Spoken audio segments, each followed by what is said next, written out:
রাজ্যপাল নিজের ফান্ড থেকে কিছু সাহায্য করুন, হাওয়া খেয়ে ঘুরে এলেন, তারপর সরকারি টাকা সরকারি চেক বন্টন করছে। এর থেকে গর্হিত কাজ আর কিছু হতে পারে না। মিজোরামে মৃত মালদার শ্রমিক পরিবারকে রাজ্যপালের চেক বিলি প্রসঙ্গে এমনই প্রতিক্রিয়া দিলেন প্রদেশ কংগ্রেস সভাপতি অধীর রঞ্জন চৌধুরী। পাহাড়ের মানুষ বিজেপি ও তৃণমূলের কাছে প্রতারিত, তাই পাহাড়ের মানুষের ক্ষোভ বাড়ছে।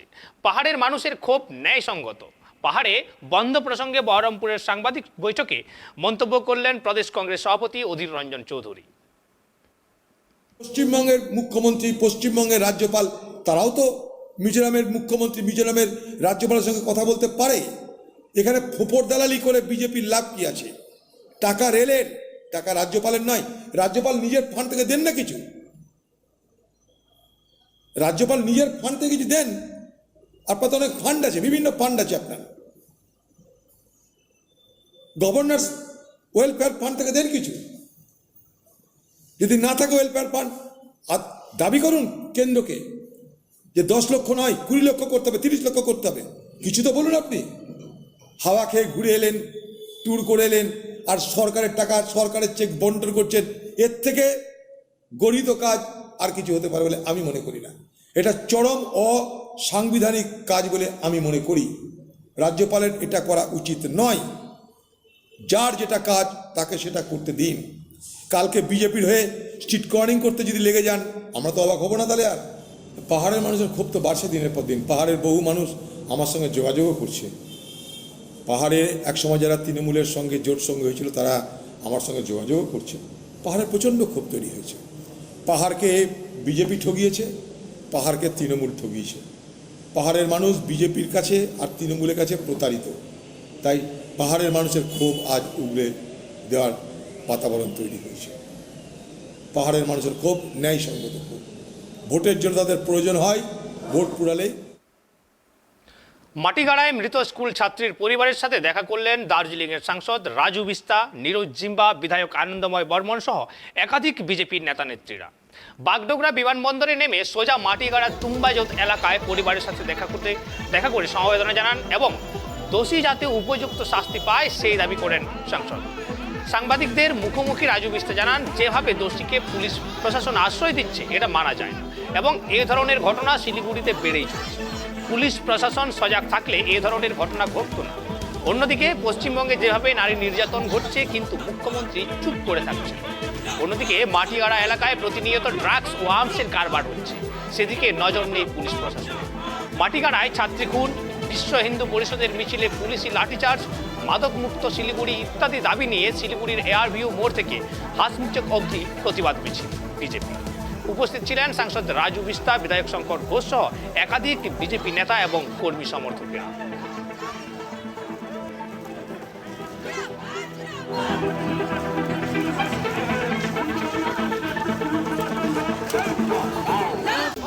देखिए, जिस तरह की मानवता को शर्मसार करने वाली घटना सिलीगुड़ी के इस माटीगाड़ा क्षेत्र में हुई है और जिस जिहादी परिचय का प्रमाण देते हुए एक नाबालिग बच्ची के साथ जो दुष्कर्म होता है, उसका मर्डर होता है और मर्डर भी कैसा, अगर उसके चेहरे को उसके शरीर को देखोगे तो जो है आप उस तस्वीर को देख नहीं सकते, ऐसी स्थिति है।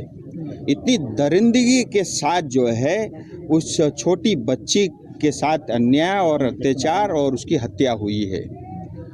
और मुझे आश्चर्य होता है कि एक हत्यारा जो इससे भी पहले कई बार जेल जा चुका है, एक सरेआम स्कूल की बच्ची के साथ दुष्कर्म करता है, उसकी हत्या करता है, उसके बाद भी सिलीगुड़ी का कमिश्नर और सिलीगुड़ी का पुलिस और प्रशासन शांत और चुप है और उसको बचाने की कोशिश कर रहे हैं। ये निंदनीय है। पुलिस प्रशासन किसी सरकार की नहीं होती, जनता टैक्स देती, उससे तुम्हारी तनख्वाह और तुम्हारा जो है पेट के अंदर में चावल पहुंचता है। लेकिन जिस तरह का परिचय आज पुलिस प्रशासन सिलीगुड़ी की दे रही है, ये उनके लिए भी उचित नहीं है। एक बच्ची की हत्या हुई है, उसका रेप हुआ है, उसका मर्डर हुआ है, एक परिवार ने अपनी बेटी को खोया है, लेकिन उसके बावजूद भी अगर पुलिस प्रशासन उस हत्यारे को बचाने की कोशिश करेगा तो मुझे लगता है ये पुलिस प्रशासन के लिए उचित नहीं होगा। और मैं पूछना चाहता हूं, आज तमाम लोग मणिपुर तक पहुंच गए। अधीर रंजन चौधरी जो कांग्रेस के बड़े नेता है, स्वयं पश्चिम बंगाल से आते हैं, पूरी कमेटी लेकर के आप मणिपुर तक पहुंच गए थे, लेकिन सिलीगुड़ी की जनता पूछती है कि आप सिलीगुड़ी कब आओगे। राहुल गांधी से मैं पूछना चाहता हूं, तुम जो सिलीगुड़ी के अंदर में अन्याय अत्याचार बेटियों के साथ हुआ, तुम चुप क्यों हो? मुझे लगता है इन सब का कारण एक ही है, क्योंकि एक गोरखा, एक हिंदू बेटी मरी है, इसलिए सारे लोग आज चुप है। इतना ही नहीं, ममता दीदी जो स्वयं मुख्यमंत्री, महिला मुख्यमंत्री होने के बावजूद भी मणिपुर को लेकर के आप बड़ा बड़ा बयान देते हो, लेकिन आपके ही राज्य में सिलीगुड़ी में स्कूल की बच्ची के साथ रेप होता है, उसकी हत्या होती है, उसका मर्डर होता है, लेकिन पश्चिम बंगाल की मुख्यमंत्री शांत और चुप रहती है। ये दिखाता है ये वोट बैंक की राजनीति ने पश्चिम बंगाल को जो है खत्म कर रखा है। और आज सिलीगुड़ी सुरक्षित नहीं है, चिकन नेक सुरक्षित नहीं है, क्योंकि यहाँ रोहिंग्यास और बांग्लादेशी घुसपैठिए आकर के बस रहे हैं, और हमारे जो मूल सिलीगुड़ी के लोग हैं वो अपने आप को आज असुरक्षित महसूस कर रहे हैं। इसका बारे में बोला कि लोग देखिए, सिलीगुड़ी में नहीं सो सकता है। सिलीगुड़ी में परिवार ने खुद बताया, और यह जग जाहिर है, यहाँ ड्रग्स का व्यापार होता है, आर्म्स एम्यूनेशन का यहाँ व्यापार होता है, यहाँ सबसे ज्यादा ह्यूमन ट्रैफिकिंग की घटनाएं घटती है, सबसे ज्यादा जो है बलात्कार के केस यही होते हैं, सबसे ज्यादा मर्डर यही होती है, सबसे ज्यादा लूटपाट यही होती है। इसका मूल कारण है कि लोग रोहिंग्यास और बांग्लादेशी घुसपैठिए आकर के सिलीगुड़ी में कब्जा कर रखा है, और टीएमसी उनको यहाँ ला के बसाती है, उनका राशन कार्ड बनाती है, उनका आधार कार्ड बनाती है। क्यों? क्योंकि उनको उसके बदले वोट मिलता है। इस वजह से सिलीगुड़ी और पूरे चिकन नेक क्षेत्र को जो है इन्होंने खत्म कर रखा है। इस घटना में आप लोग सीबीआई मांग किए हैं?